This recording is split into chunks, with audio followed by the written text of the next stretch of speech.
प्रथम ऋषभ जिन धर्म करी, सन्मति चरम जिनेश।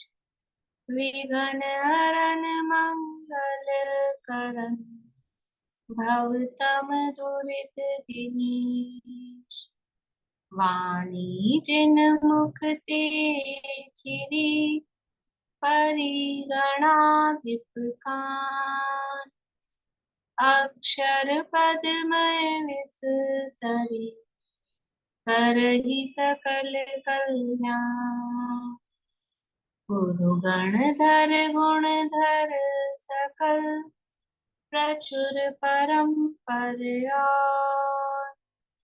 व्रत तप धर तनु नगन तल, वंदो वृषशिरमान। व्रत तप धर तनु नगन तल, वंदो वृषशिरमान। त्रिभुवन तिलयं देवं, वन्दितातिहुवनिन्द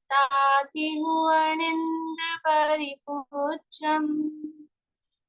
वोच्छं अणुविहाओ, भव्य जनानंद जननीयो।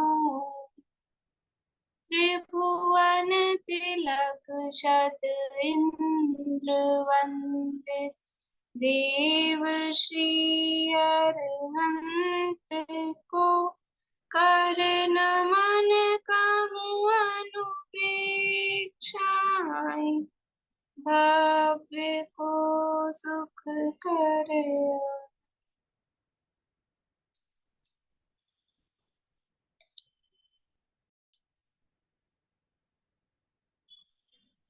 कार्तिकेय अनुप्रेक्षा नामक एक ग्रंथ है, कार्तिकेय स्वामी द्वारा रचित। इसमें लोकानुप्रेक्षा की चर्चा अपनी चल रही है और षड द्रव्यात्मक लोक का स्वरूप यहाँ बताया जा रहा है। उसमें से जीव द्रव्य की चर्चा अपनी चल रही है।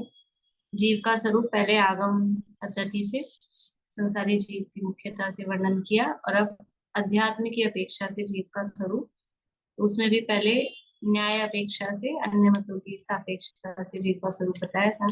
अब यहाँ पर प्योरली अध्यात्म की तरफ से जीव का स्वरूप, जीव के भेद प्रभेद यहाँ पर बताए जा रहे हैं। कल 191 गाथा अपन ने पढ़ी थी, उसमें ये कहा था कि तीर्थ किसे कहते हैं, वास्तव में तीर्थ क्या है।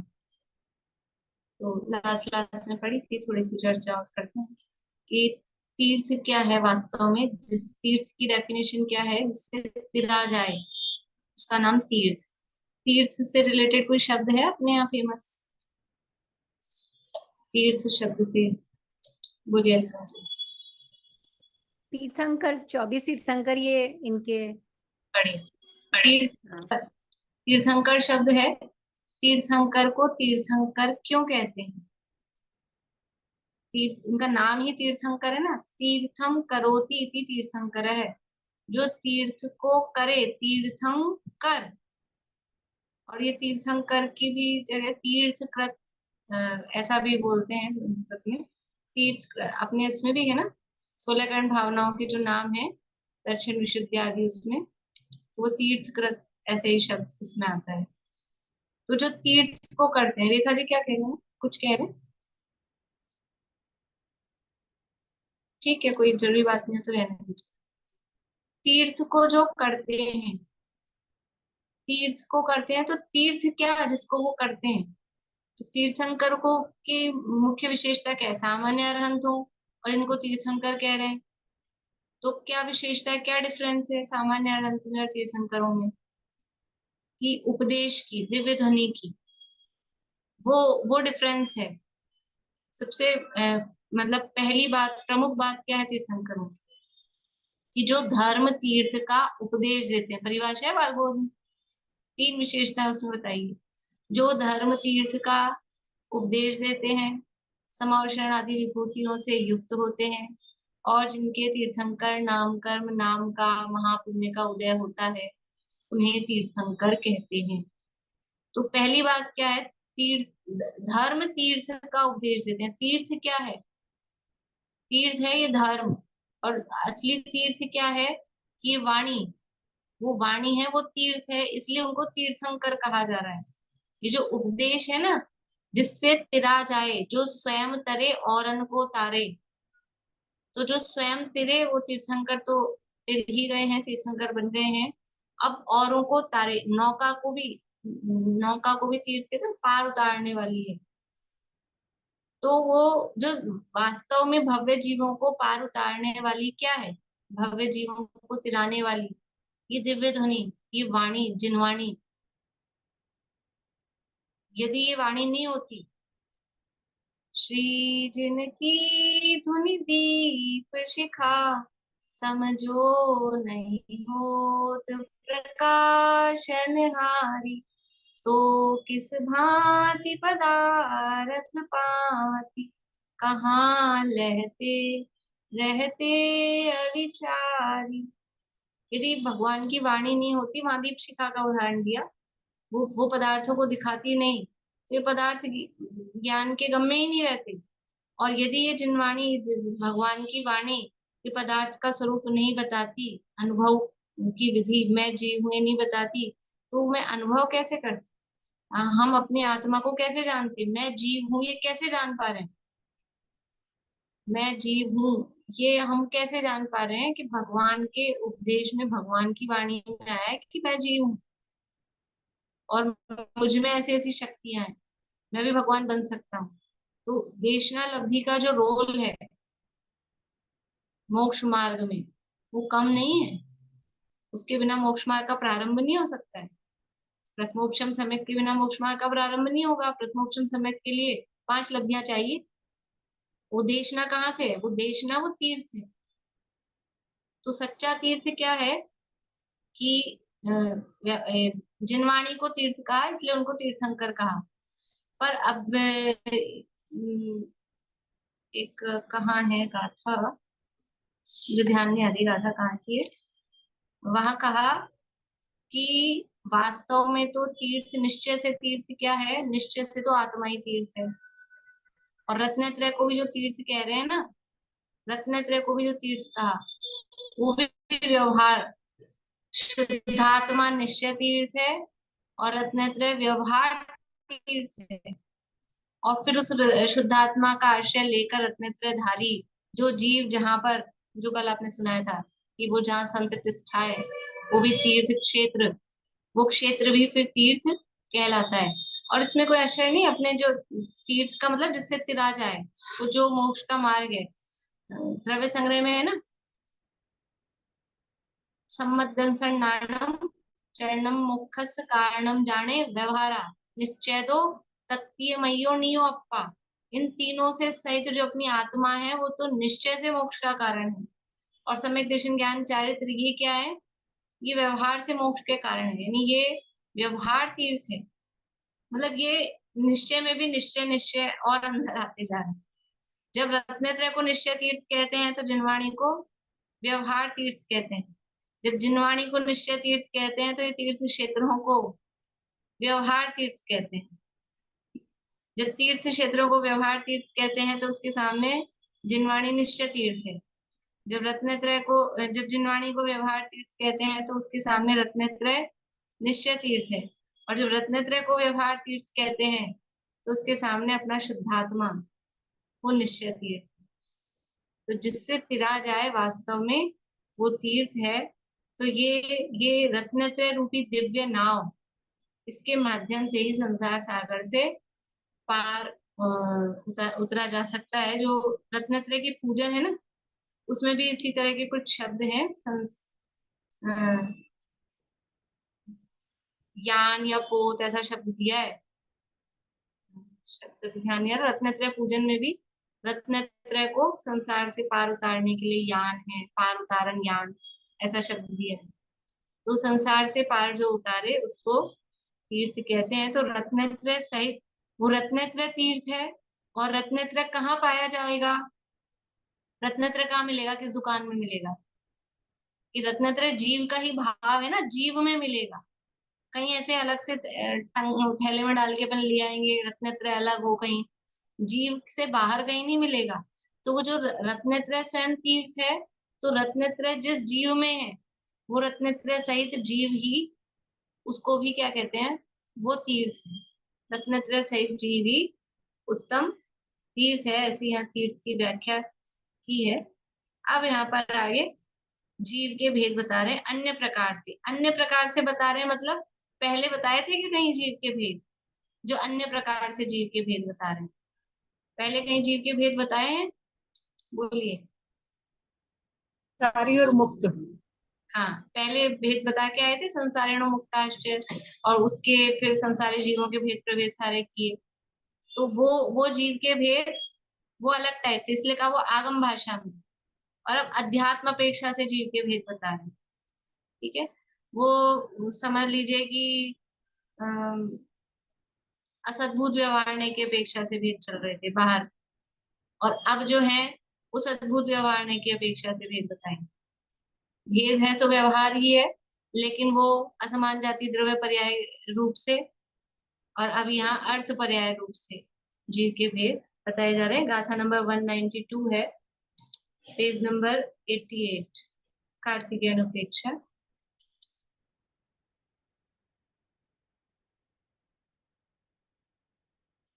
जीवा हवन्ति तिविहा बहिरप्पातः य अन्तरप्पाय परमप्पाविय दुविहा अर्हन्ता तय्यसे थाय।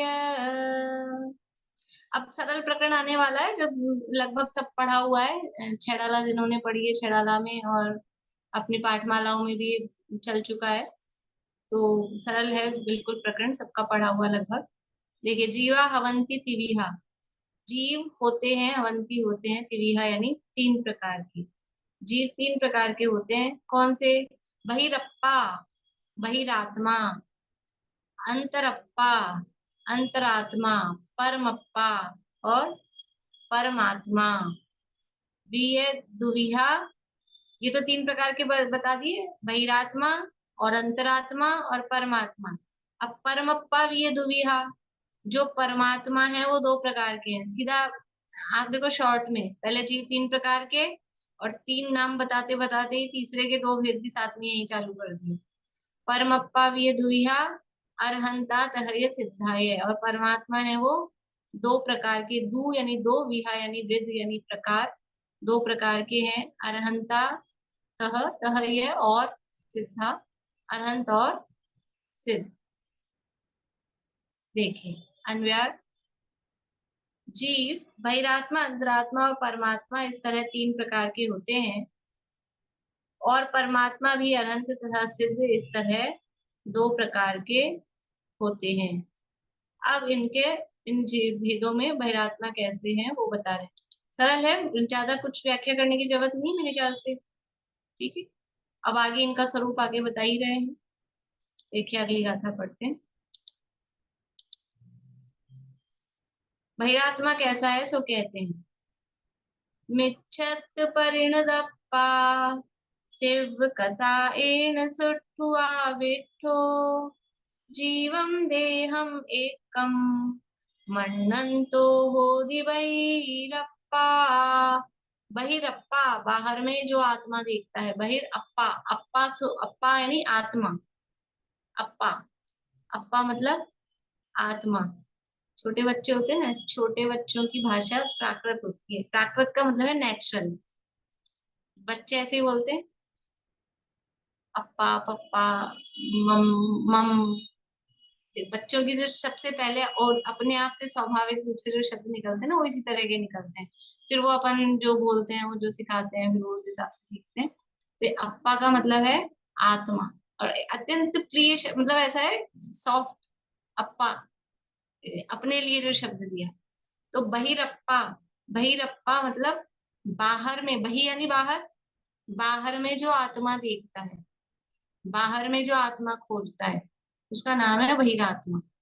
जिसने बाहर में आत्मा मान रखा है, आत्मा है कहाँ? आत्मा अपने अंदर है। और बाहर, बाहरी पद, बाहर मतलब बाहरी पदार्थ, पर पदार्थों में जिसने आत्मा मान रखा है, तो कह रहे हैं मिच्छत परिणदप्पा। मिच्छत यानी मिथ्यात्व, परिणदप्पा यानी परिणमित हुआ हुआ, मिथ्यात्व रूप जो परिणमा हो, तीव्र कसायेण सुट्ठु आविट्ठो। तीव्र यानी तीव्र, कसायन यानी कषाय से, सुट्ठु सुट्ठु मतलब अच्छी तरह से, आविट्ठो यानी उससे आविष्ट है, तीव्र कषाय से अच्छी तरह से बढ़िया तरह से पैक है, मतलब उससे कवर है, तीव्र कषाय में लिप्त है, ऐसा। तीव्र कषाय से अतिशय, आविट्ठ यानी उससे संयुक्त है, युक्त है, लिप्त है। जीवम देहम एकम मन्नन्तु, और जो जीव और देह शरीर को एकम यानी एक मानता है, बोधि बहिरप्पा, वह बहिरात्मा होता है। पहली बात, जो मिथ्यात्व रूप से परिणमित हुआ है यानी मिथ्या दृष्टि है। फिर दूसरी बात, तीव्र कषाय से युक्त हो। अब ये क्या बात हुई, जो बहिरात्मा है, जो मिथ्या दृष्टि है, वो हर समय तीव्र कषाय से युक्त होगा, ये तो क्या लक्षण दिया, लक्षण दे रहे हैं, बहिरात्मा के लक्षण हैं, 3 लक्षण दे रहे हैं, मिथ्यात्व सहित हो, तीव्र कषाय से सहित हो, और तीव्र कषाय के लिए भी कैसे शब्द दिए, अच्छी तरह से सुट्ठु और आविट्ठो, दो दो शब्द दिए हैं। अच्छी तरह से आविष्ट, अच्छी तरह से पूरा, आविष्ट का मतलब ऐसा ही लिपटा हुआ है, कवर है पूरा उससे। तो तीव्र कषाय से सहित है, और देह और जीव को एक मानता है। छेड़ाला में क्या दिया, छेड़ाला की याद है किसी को, बहिरात्मा का क्या लक्षण दिया है छेड़ाला में, बोलिए अर्चना जी। देह जीव को एक गिने बहरातम तत्व मुदा है। बढ़िया, देह जीव को एक गिने, बहिरातम तत्व मुधाए, दो दो बातें तो आ गई इसमें, देह जीव को एक गिने, एक माने, और बहिर तत्व मुधाए, तत्वों के संबंध में मूढ़ है, मूर्ख है, तो मिथ्यात्व से सहित। तत्व मुधाय शब्द दिया ना, तत्व मुधाय मतलब तत्वों के संबंध में मूढ़ है, मूर्ख है, यानी तत्वों का सही स्वरूप नहीं जानता है। जो तत्वों का सही स्वरूप नहीं जानता है वो क्या है, मिथ्या दृष्टि है। तो 2 लक्षण तो आ ही गए उस एक लाइन में। तो प्रश्न क्या है कि तीव्र कषाय से सहित क्या बहिरात्मा हर समय, जो जो बहिरात्मा दुनिया में दिखते हैं अपने को, सारे इतने सड़क पे खड़े हो जाएं तो कोई सब सारे सम्यक दृष्टि तो होंगे नहीं, मिथ्या दृष्टि ज्यादा है। और भी है, समझ लीजिए 2 इंद्रिय 3 इंद्रिय 4 इंद्रिय, ये सब क्या है, ये तो कंफर्म ही मिथ्या दृष्टि है ना, असंगी पंचेंद्रिय तक के चीज को। तो क्या हमको लड़ते झगड़ते गुस्सा करते मारते पीटते यही दिखते रहते हैं क्या, तीव्र कषाय से आविष्ट तो केवल नारकी दिखते हैं, बाकी मनुष्यों में तो अच्छे प्रेम प्यार से भी रहते हैं, और ये भी अच्छे से रहते हैं, सब अपनी चीटियां शांति से चलती रहती हैं, कुछ किसी को परेशान नहीं, मक्खी मच्छर उड़ते रहते हैं। कहाँ तीव्र कषाय से संयुक्त है, कहाँ है तीव्र कषाय से संयुक्त। कल कल कल चला था अपने किस समाधि तंत्र में चला था तीव्र कषाय, क्या है तीव्र कषाय, बोलिए रजनी जी। क्योंकि उनके अनंतानुबंधी कसाय होती है, इसलिए वो तीव्र कसाय होती है। हाँ, अनंतानुबंधी, अनंतानुबंधी ही तीव्र है। तीव्र बाहर से गुस्सा करेगी, मान करेगी, मैचरी करे, इसका नाम तीव्र नहीं है। तीव्र कषाय इज इक्वल्स टू अनंतानुबंधी कषाय, अनंतानुबंधी कषाय इज इक्वल्स टू तीव्र कषाय। अनंतानुबंधी कषाय है और बाहर में चमड़ी उधेड़ के नमक भुरक दे, और आंख भी लाल नहीं हो, कोना भी लाल नहीं हो, फिर उसकी मंद कषाय है कि तीव्र कषाय है, तीव्र कषाय है, ऐसा कह रहे हैं। फिर ये कैसी कैसी बातें हैं, ये कैसी बातें हैं कि जिनेंद्र भगवान का शासन है, ये ऐसी बातें हैं यहाँ, बाहर से देखने से नहीं है। बाहर में गुस्सा करता हुआ दिख रहा है कि नहीं दिख रहा है, किसी के तीव्र कषाय का अभाव, अनंतानुबंधी का अभाव, बाहर में लड़ता झगड़ता गुस्सा करता हुआ दिख सकता है कि नहीं, चीखता चिल्लाता हुआ दिख सकता है कि नहीं, दिख सकता है। लेकिन कह रहे हैं उसके तीव्र कषाय नहीं है, उसके तीव्र कषाय नहीं है, उसके कषायों की जड़ कट गई है, कषायों की जड़ इसी में तो आया था पुण्य जीव पाप जीव, इसी में तो आया था, कषायों की जड़ कट गई है ना उसकी, कषाय की जड़ है अनंतानुबंधी। तो जो तीव्र कषाय से सहित है यानी अनंतानुबंधी से सहित, बहिरात्मा कौन है, मिथ्यात्व से सहित है, अनंतानुबंधी से सहित है। तो छेड़ाला में जो तत्व मुधा शब्द में मिथ्यात्व में अनंतानुबंधी को गर्भित कर लिया, इसलिए वहां एक लाइन में दोनों लक्षण दे दिए, समझ लीजिए यहीं से लिया उन्होंने गलत राम जी ने। बहिरात्मा किसे कहते हैं? कि जो मिथ्यात्व रूप से परिणमित हुआ हो, जो तीव्र कषाय से संयुक्त हो अर्थात अनंतानुबंधी से सहित हो, और जो शरीर और आत्मा को एक मानता है। जब ये कह दिया था मिथ्यात्व से सहित है, तो फिर ये इतने में ही काफी हो जाता है, वही बहिरात्मा है। शरीर और आत्मा को एक मानता है, ये क्यों कहा? ये तो प्रकट दिखता है ना, लक्षण लक्षण बता रहे हैं, ये असली लक्षण। मिथ्यात्व तो एकदम से दिखे ना दिखे, इसलिए उसको क्लियर करने के लिए, उसको खोलने के लिए, विशेष स्पष्टीकरण के लिए ये शब्द दिया आचार्य ने। देहम जीवम देहम एकम मन्नन्तु, जीव और देह को एक मानता है। वहां तो एक गिने, हालांकि गिनता ही नहीं है, ऐसा होता है, बिल्कुल एक मानता है। गिनना वर्ड को मान्यता के संदर्भ के लिए, कि जो शरीर है वही मैं हूँ, बस इस तरह से वो एक में एक करके जो मानता है, उसका नाम बहिरात्मा है। देखिए भावार्थ।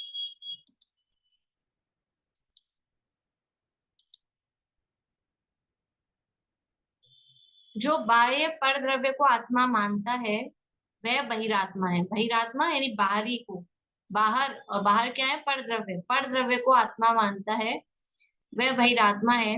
ऐसी मान्यता मिथ्यात्व अनंतानुबंधी कषाय के होती है। कषाय के से होती है। अपनी बुक में के छपा है, उसको से कर दीजिए।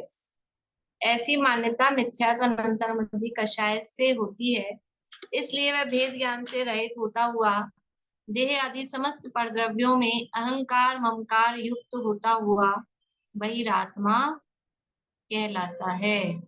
तो भेद ज्ञान से रहित होता है, इसलिए देह आदि समस्त परद्रव्यों में अहंकार, अहंकार मतलब यही मैं हूं, अहम, यही मैं हूं ऐसा करता है।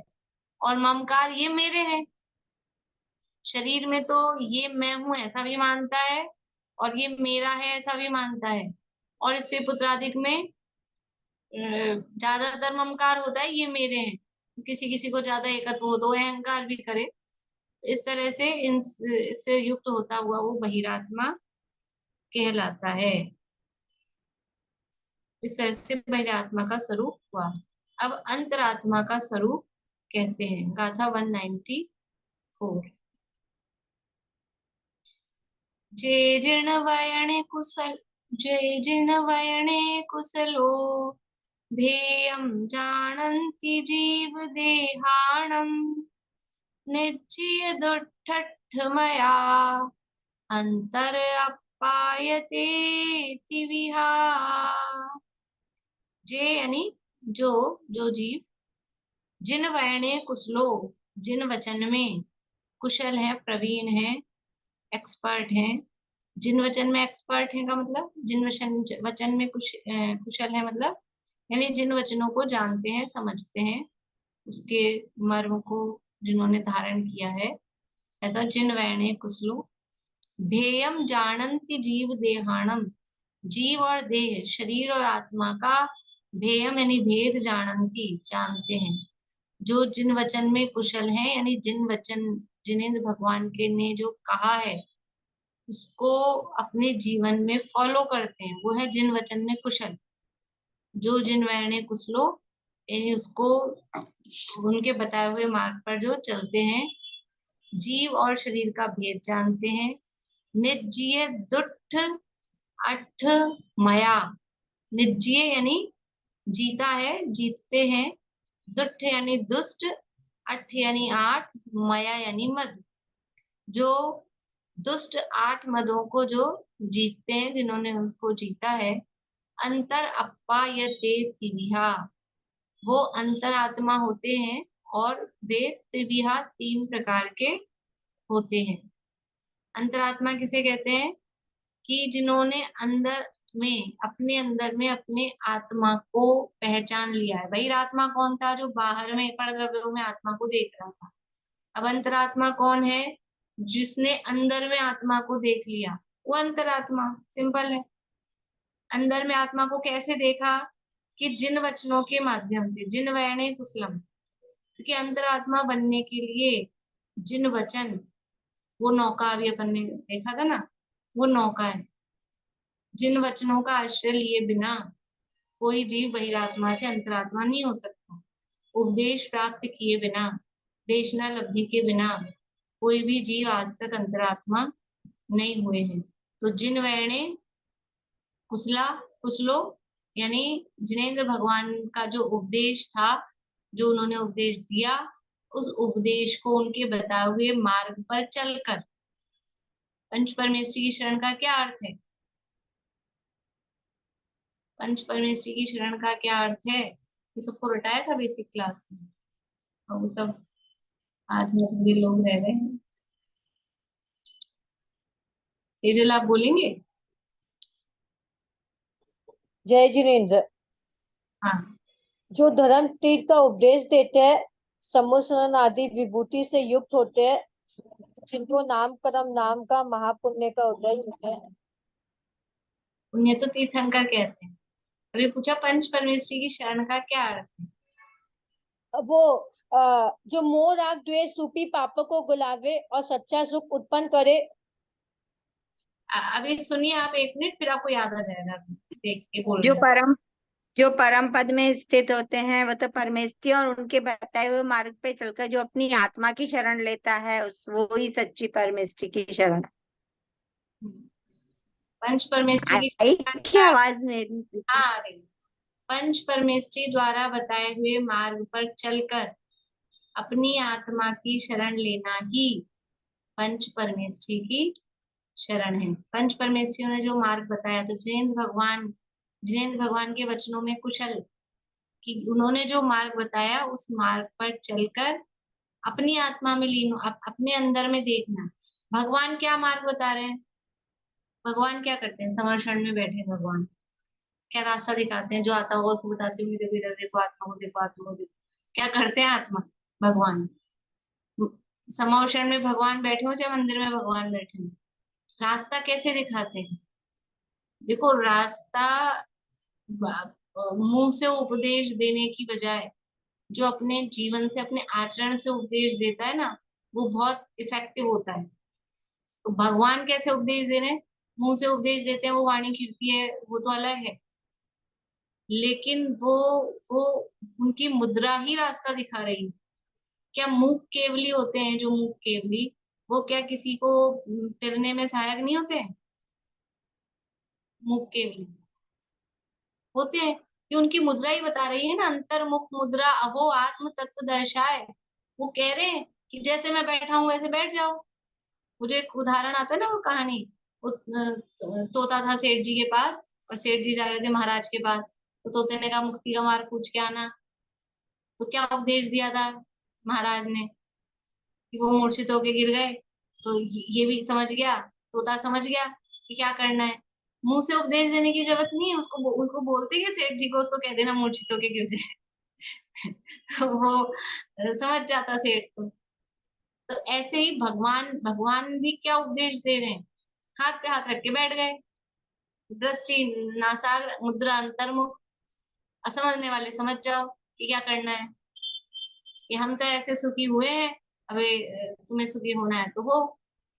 ये भगवान का उपदेश है, ये उनके बताए हुए मार्ग पर चलना। तो भगवान कह रहे हैं कि अपने को देखो, अपने को जानो, अपने में जम जाओ, अपने में रम जाओ, अपने में समा जाओ। सुखी होने का एकमात्र यही उपाय है, और दूसरा कोई उपाय नहीं है। बाहर देखेंगे बहिर्दृष्टि, वो बहिरात्मा वो दुखी, और अंतर्दृष्टि वो अंतरात्मा वो सुखी। तो जो अंतरात्मा होता है वो आंख बंद करके अंदर ही देखता रहता है क्या? कि यह दृष्टि का मतलब आंख नहीं है। दृष्टि का मतलब आंख नहीं। दृष्टि क्या है? आत्मा की दृष्टि क्या है? आत्मा के 2 नेत्र क्या हैं? ये उपयोग, ज्ञान, दर्शन। अपना श्रद्धा, श्रद्धा और ज्ञान कहो, ज्ञान दर्शन कहो, वो आत्मा का उपयोग है। तो वो यदि श्रद्धा बाहर में है, वो ज्ञान दर्शन रूप उपयोग बाहर में है, तो बहिर्दृष्टि है।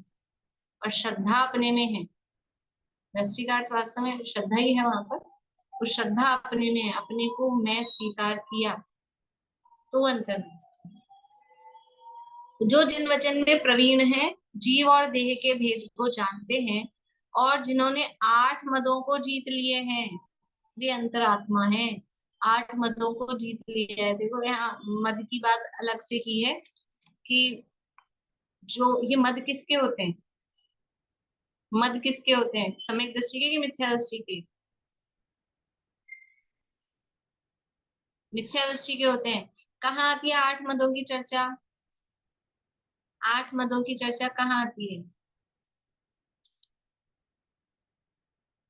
रजनी जी मुंबई, 8 मदों की चर्चा कहाँ आती है?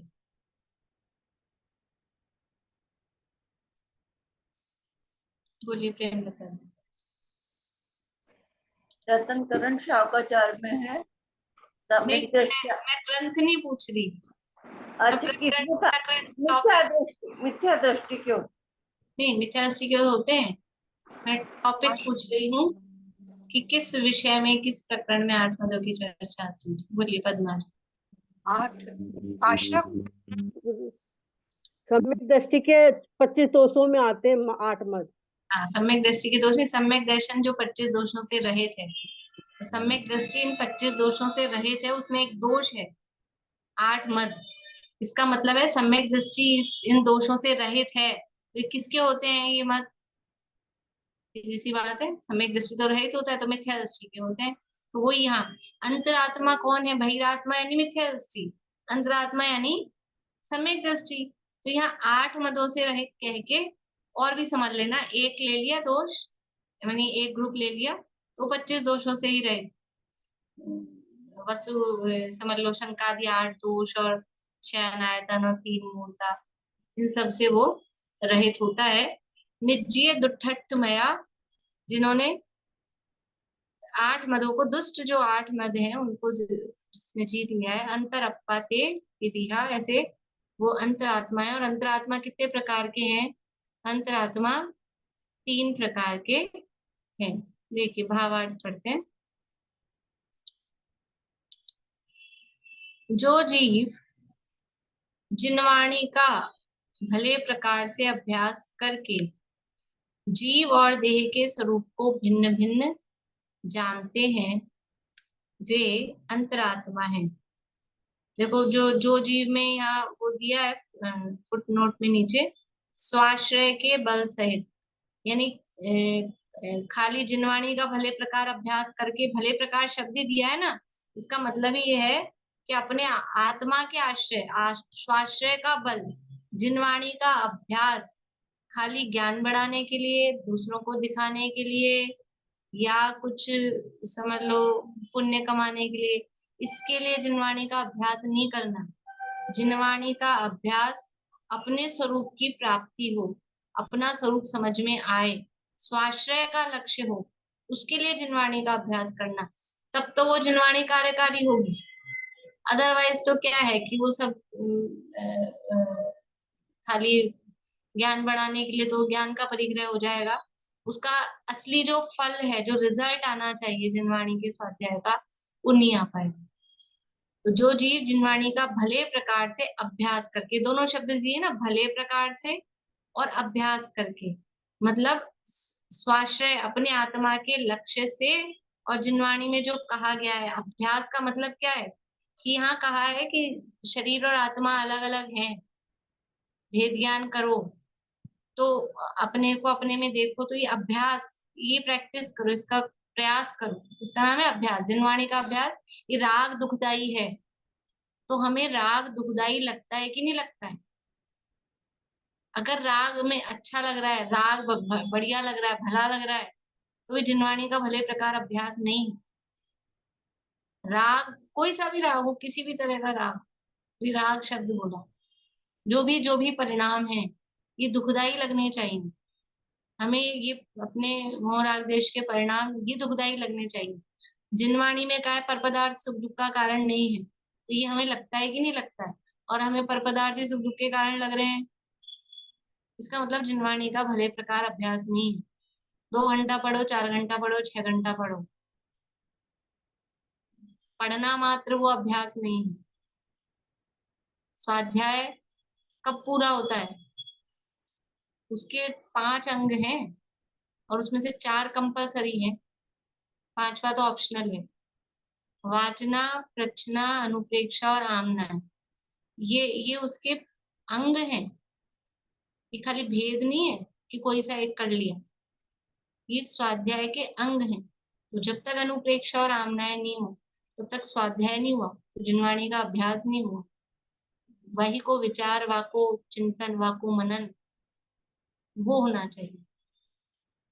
तो जो जीव जिनवाणी का भले प्रकार से अभ्यास करके जीव और देह के स्वरूप को भिन्न भिन्न जानते हैं, वे अंतरात्मा हैं। उनके जाति, लाभ, कुल, रूप, तप, बल, विद्या और ऐश्वर्य, ये 8 मद के कारण हैं। इनमें अहंकार, ममकार उत्पन्न नहीं होता, क्योंकि ये परद्रव्य के संयोग जनित हैं। इनमें गर्व नहीं करते। देखो अंतरात्मा हो गया है, तो वो तो जो बहिरात्मा था वो देह और जीव को एक मान रहा था। तो देह और जीव को एक मान रहा था, तो फिर वो रूप का मद और उसके आश्रित कुल का मद, जाति का मद और रुपया, पैसा, ऐश्वर्य, इन सब का मद हो रहा था। लेकिन जिसने देह और शरीर को भिन्न जान लिया, तो वो देह और शरीर ही अलग है, तो फिर उसके आश्रय से होने वाली जाति, कुल, रूप, तप, बल, ये सब है, ये शरीर के आश्रित हैं।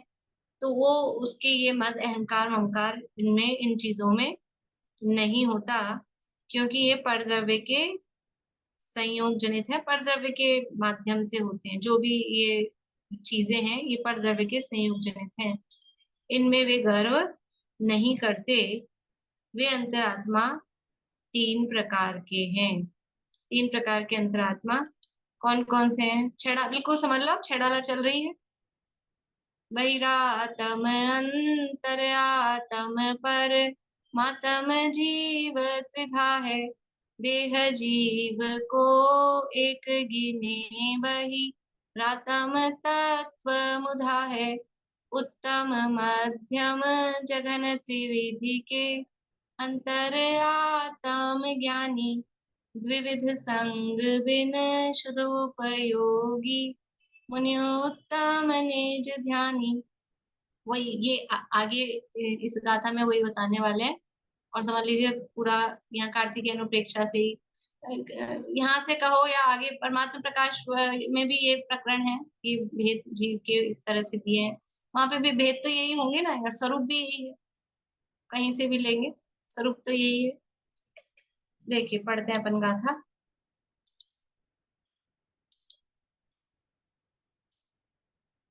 अब 3 जो भेद हैं अंतरात्मा के, उत्तम, मध्यम और जघन्य, तो तीनों में उत्कृष्ट यानी उत्तम अंतरात्मा का स्वरूप यहाँ बता रहे हैं। पंचमहव्वय जुत्ता, धम्मे सुखे विसंठिदा नित्यम, निच्य सयल पमाया, उक्किट्ठा अंतरा होंती।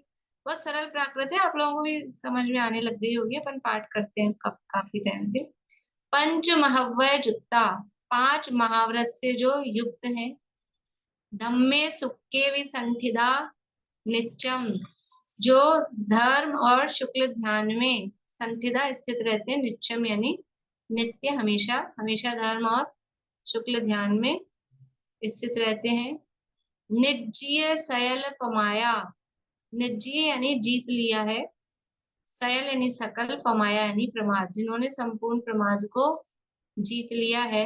उक्किट्ठा यानी उत्कृष्ट, अंतरा यानी अंतर आत्मा, अंतरा अंतरात्मा, होंती यानी होते हैं।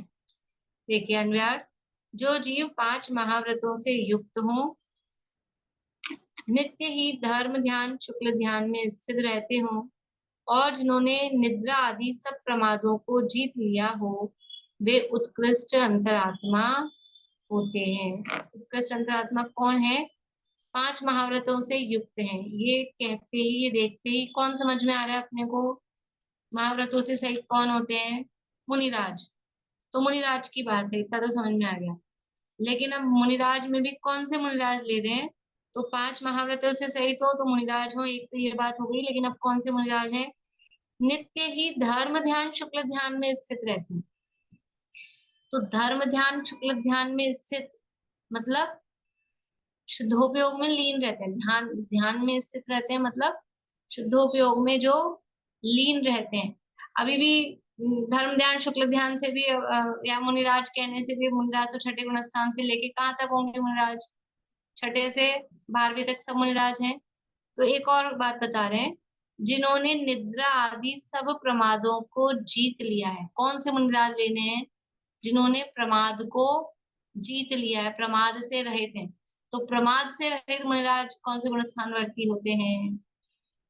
अब गुण स्थानों के नाम ध्यान हो तो समझ में आ जाए। छठे गुण स्थान का नाम क्या है? अलका जी आपको याद है गुण स्थानों के नाम? बोलिए।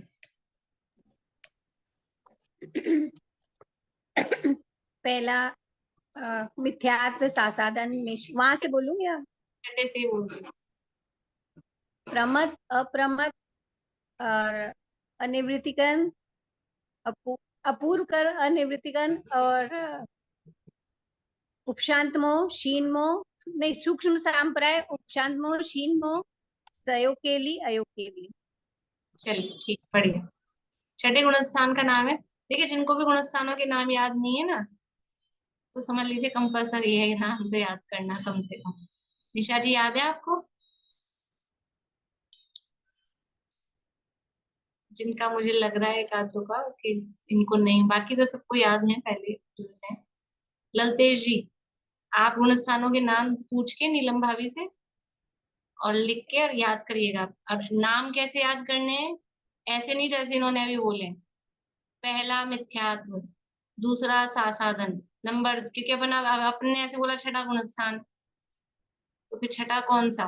तो छठा है प्रमत्त संयत या प्रमत्त विरत। सातवां है अप्रमत्त विरत। तो यहाँ कह रहे प्रमाद से रहित, जिन्होंने प्रमाद को जीत लिया है। तो प्रमाद से रहित गुण स्थान कौन सा है? छठा की सातवां? इस सातवां, उसका नाम है अप्रमत्त विरत। तो इससे क्या समझ में आ रहा है? कौन से गुण स्थानवर्ती मुनिराज की बात आ गई है यहाँ पर? सातवें गुण स्थानवर्ती। तो सातवें, तो अकेले सातवें की बात है क्या? तो फिर जो बीच वाला पॉइंट कहा था ना, निरंतर धर्म और शुक्ल ध्यान में स्थित रहते हैं। शुक्ल ध्यान कहाँ से प्रारंभ होता है? कौन से गुण स्थान से? हाँ, उंगलियों से बता सकते हैं आप। शुक्ल ध्यान कौन से गुण स्थान से प्रारंभ होता है? बढ़िया, अच्छे जवाब आ रहे हैं। आठवें गुण स्थान से, सबका सही जवाब है। आठवें गुण स्थान से शुक्ल ध्यान प्रारंभ होता है। पहला शुक्ल ध्यान 8वें से 11वें तक पहला शुक्ल ध्यान का, 12वें में दूसरा शुक्ल ध्यान का। तो ये शुक्ल ध्यान में स्थित है। सातवें वाले शुक्ल ध्यान में स्थित है कि धर्म ध्यान में स्थित है? सातवें वाले धर्म ध्यान में स्थित है, आठवें वाले शुक्ल ध्यान में, और 8 से लेके 12 तक सब शुक्ल ध्यान, इसलिए दोनों पॉइंट वहां दिए थे। निरंतर धर्म शुक्ल ध्यान में स्थित है और फिर प्रमाद से रहित है। तो ऐसे करके सातवें को लिया, सातवें गुण स्थानवर्ती से लेके और 12वें गुण स्थानवर्ती प्रमाद से सहित है, सॉरी महाव्रतों से सहित है। तो उसमें तो सामान्य मुनिराज को हमको लेना है, ये बात आ गई। और फिर वो कौन से मुनिराज की प्रमाद से रहित हो, तो सातवें वाले से, और धर्म और शुक्ल ध्यान से सहित है तो सातवें से लेके यानी 8वें वाले और ऊपर 12वें तक। ये सब मुनिराज कौन से परमात्मा है? कौन से परमात्मा है ये परमात्मा नहीं है, ये क्या है? अंतरात्मा है। उत्तम अंतरात्मा या उत्कृष्ट अंतरात्मा। तो कहाँ से कहाँ तक हो गए हैं उत्तम अंतरात्मा? सातवें गुणस्थान से लेके 12वें गुणस्थान तक शुद्धोपयोग में लीन रहने वाले मुनिराज, जो अभी अपन ने शैलाला की लाइन बोली ना, शुद्धोपयोग, शुद्धोपयोगी मुनियतम निज ध्यानी। पहला शब्द निकल गया। बोलिए। उत्तम मध्यम जगन त्रिविधि के अंतर आत्म ज्ञानी द्विविध संग बिन सुध उपयोगी मुनि उत्तम निज ध्यानी। बढ़िया। द्विविध संग बिन शुद्ध उपयोगी मुनि, दो प्रकार के परिग्रह से रहित। तो दो प्रकार के परिग्रह से रहित कहा, ये महाव्रतों से सहित, और शुद्धोपयोगी मुनि वो क्या है? उत्तम या उत्कृष्ट अंतरात्मा कहलाते हैं। देखिए आगे, मध्यम अंतरात्मा। प्रमाद की चर्चा यहाँ की, निद्रा आदि सब प्रमादों को जीत लिया। प्रमाद कितने होते हैं? प्रमाद कितने होते हैं? बोलिए अनिता आंटी। प्रमाद 15 होते हैं। कौन कौन से? 4 कषाय, 4 विकथा और निद्रा और प्रमाद तो है ही वो। चलिए कोई बात नहीं, ठीक है। बोलिए पूर्णिमा आंटी। 4 कषाय, 4 विकथा, 5 इंद्रियों के विषयों पे विजय, निद्रा और प्रमाद। हाँ, निद्रा विजय नहीं, विजय नहीं इसमें लेंगे। 5 इंद्रियों के विषय, प्रमाद की चर्चा कर रहे हैं ना। 5 अच्छा, 5 इंद्रियों इंद्रियों के विषय निद्रा और और निद्रा और स्नेह। बढ़िया। ये 15 प्रमाद होते हैं। 4 कषाय, 4 विकथा, 5 इंद्रियों के विषय, निद्रा और स्नेह, ये 15 प्रमाद है। तो निद्रा आदि, हम तो खाली निद्रा को ही प्रमाद समझते हैं। प्रमाद आ रहा है, नींद आ रही है तो प्रमाद आ रहा है। लेकिन क्या क्या प्रमाद है? कषाय करना प्रमाद है। क्रोध मान माया लोभ, ये कषाय करना, ये प्रमाद है। विकथा करना, कौन कौन सी होती है विकथाएं? विकथाएं कौन कौन सी होती हैं? जिनको भी याद नहीं है ना, वो ये चीजें नोट कर लें, क्योंकि ये तो पहले की नहीं गिनी प्रकरणों में चल चुकी हैं। तो जो भी नई बात आती है ऐसा वो नोट कर लें। विकथा कौन सी होती है? बोलिए सरोजा आंटी। स्त्री कथा, चोर कथा, भोजन कथा और एक और राजकथा। राजकथा। स्त्री कथा, राजकथा, चोर कथा और भोजन कथा, ये 4 प्रकार की कथाएं। कथाएं का मतलब इनकी कौन सी कहानियां हैं? कथा का मतलब है चर्चा वार्ता करना, उसको कथा कह रहे हैं। ये अपन बोलते हैं कि क्या हम कथा करने लग गए, क्या बातें करने लगो, तो रामायण कर रहे हैं कि कथा कर रहे हैं, ऐसी बातें, ऐसा शब्द बोलते हैं। तो स्त्रियों के संबंध में चर्चा वार्ता करना, ये स्त्री कथा। स्त्रियों के संबंध में मतलब जो भी कैसी हैं, क्या है उनके रूप सौंदर्य आदि के बारे में, और भी कुछ भी संबंध में, वो स्त्री कथा। फिर भोजन के बारे में, क्या बनाए क्या नहीं बनाए, कैसे बनाए, किस तरह से बनाए और क्या क्या खाएं, ये जितनी भी है। तो अकेला बात करना और फिर यूट्यूब पे देखना, वो थोड़ी ना कथा होगी। यूट्यूब पे इतने सारे, इतने तरह के रसोई रसोई टाइप के चैनल आते हैं, वो सब देख रहे हैं बैठे बैठे। एक चल जाए उसके बाद में खूब सारे आ जाते हैं, फिर अब लगता है ये भी देख लो ये भी देख लो, और वो हेडिंग और वो ऐसा डालते हैं कि चुटकी में 2 मिनट में ये हो रहा है वो हो रहा है, ऐसा बना है वैसा बना है। तो ये क्या होता है? ये भोजन कथा। एक दूसरे को परस्पर उपदेश देते हैं, आचार्यत्व करते हैं, ये बनाओ ये खाओ ऐसे बनाओ, वो तो है ही। आज आपने क्या बनाया, क्या खाया, ये बातें करना फोन करके। क्या कर रहे हो, भोजन कर रहे हैं, क्या बनाया क्या खाया। ये करते हैं कि नहीं करते बातें? मैं इसलिए बोल रही हूँ चला चला की शब्द, कि हम ऐसी बातें करते हैं फोन पे एक दूसरे से। क्या प्रयोजन है? उन्होंने जो बनाया जो खा लिया, आपको क्या मिलने वाला है? फोन में से तो आने वाला है नहीं। ये भोजन कथा प्रमाद है, प्रमाद हो रहा है, प्रमाद है। ठीक है, ज्यादा डिटेल नहीं करते, समय अपना हो रहा है। फिर चोर कथा। चोर कथा मतलब चोरी करना, चोरी की प्रेरणा देना, कैसे की जाए। तो ये तो हम नहीं करते, ये तो हम नहीं करते। अरे किस तरह से टैक्स बचाया जाए, किस तरह से किससे कैसे छुपाया जाए एक दूसरे को, इधर उधर का, मायाचारी का जो भी चोर कथा में मायाचारी के जो उपदेश दिए जा रहे हैं वो सब चोर कथा में समझ लेना। कैसे सास से बहू ये बचाएगी, बहू सास से ये बचाएगी, और जो जो भी मतलब जो भी चीजें हैं वो सब चोर कथा के अंतर्गत आ जाएगी। मायाचारी जिसमें भी हो रही है उसका उपदेश देना, सुनना, पढ़ना। अकेला बोलने की बात नहीं है, सारी चीजें लगा लेना, कहना, सुनना, पढ़ना, लिखना, इस तरह की जो भी चीजें हैं वो। और फिर है राजकथा। राज के बारे में, अब चुनाव वनाव चल रहे हैं, कौन बन रहा है कौन नहीं बन रहा है, कौन जीत रहा है, इस संबंध में बातें करना, वो सब राजकथा के अंतर्गत। बोलिए चाचा जी। प्रमाद से आज से कि आलस्य हुआ है क्या, इससे कोई कर्म बनते हैं क्या, मतलब हुआ? प्रमाद का मतलब है आत्म कल्याणकारी कार्यों में असावधानी, आत्मा के बाधा संबंध। है, बाधा है चीज। हाँ, अच्छा, नहीं तो अब ये तो 4 के अलावा फिर बातें क्या करें? जैसे लेडीज हैं सीरियल देखती है, कोई टीवी देख रहा है, कोई क्या फिल्म देख ये रहा अभी आया ना 5 इंद्रियों के विषय। है। अच्छा, तो 5 ये भी नहीं इंद्रियों के करने विषय, चाहिए क्या? इसका मतलब ये हुआ क्या? हाँ वो सब भी प्रमाद के अंतर्गत ही जाएगा ना।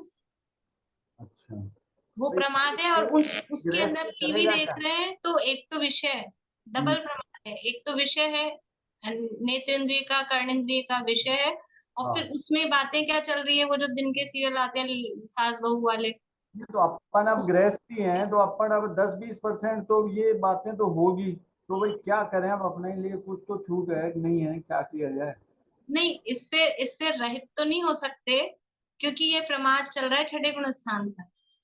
वहां उनका लेवल अलग है, अपने जैसा नहीं है। लेकिन बुद्धि पूर्वक जितना हम बच सकें, ये प्रमाद से रहित तो, पूर्ण रूप से प्रमाद से रहित तो 7वें गुण स्थान में होंगे अप्रमद दशा। पर जितना बच सके, जो अनर्थ दंड रूप से व्यर्थ का करते हैं, एक बार ख्याल तो आए, हमको ज्ञान तो हो कि ये प्रमाद है। आत्मा के संबंध में हम असावधान हैं तो हम प्रमाद में ही हैं। आत्मा में लीन नहीं है तो प्रमाद में है। लेकिन हम जो, हमको ऐसा लग रहा है कि हम 5 इंद्रिय के विषय भोग रहे हैं, तो हम क्या प्रमाद कर रहे हैं? हम भोजन कर रहे हैं तो इसमें क्या प्रमाद? हम तो प्रमाद केवल नींद को समझते हैं ना। हम भोजन करने को, हम टीवी देखने को, हम घूमने फिरने को, अरे हम तो अच्छे खासे जगे हुए हैं, हम घूम रहे फिर रहे हैं, इधर उधर जा रहे हैं, लेकिन ये विषय भोग भोग रहे हैं। ये विषय भोग भोग रहे हैं तो ये प्रमाद की अवस्था है। ये हमको ज्ञान तो होना चाहिए ना, भले ही हम छोड़ पा रहे हैं नहीं छोड़ पा रहे हैं वो एक अलग मैटर है।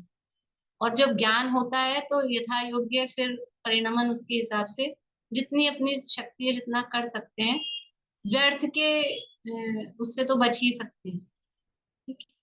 तो ये 15 प्रकार के प्रमाद कहे। ये 4वीं कथा हो गई।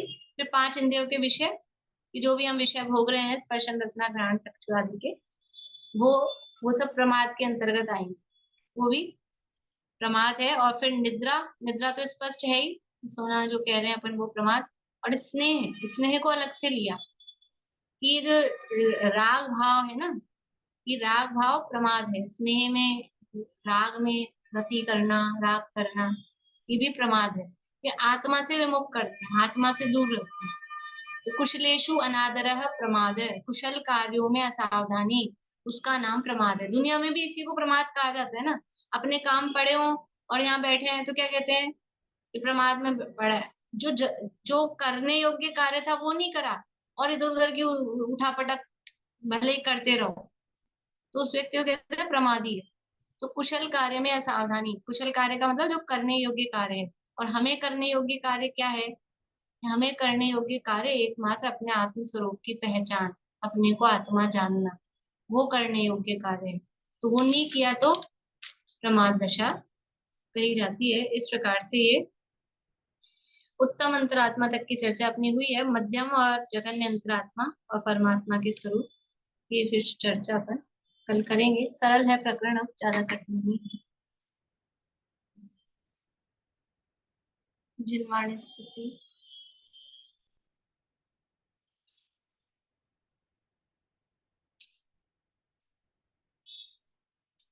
बोलिए।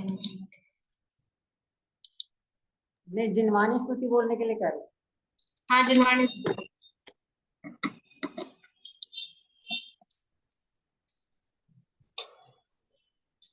सर्वज्ञ शासन जयवंत वर्ते, निर्भ्रांत शासन जयवंत वर्ते, यही भाव अवचिन्न रहता है मन में, सर्वज्ञ शासन जयवंत वर्ते, निशंक निर्भय रहे हम सदा ही, हरे स्वप्न में भी न कुछ काम ना हो, निरपेक्ष रह कर करे साधना नित, कभी ग्लानि भय या अनुत्साह ना हो, सर्वज्ञ शासन जयवंत वर्ते, निर्ग्रंथ शासन जयवंत वर्ते। नौवा।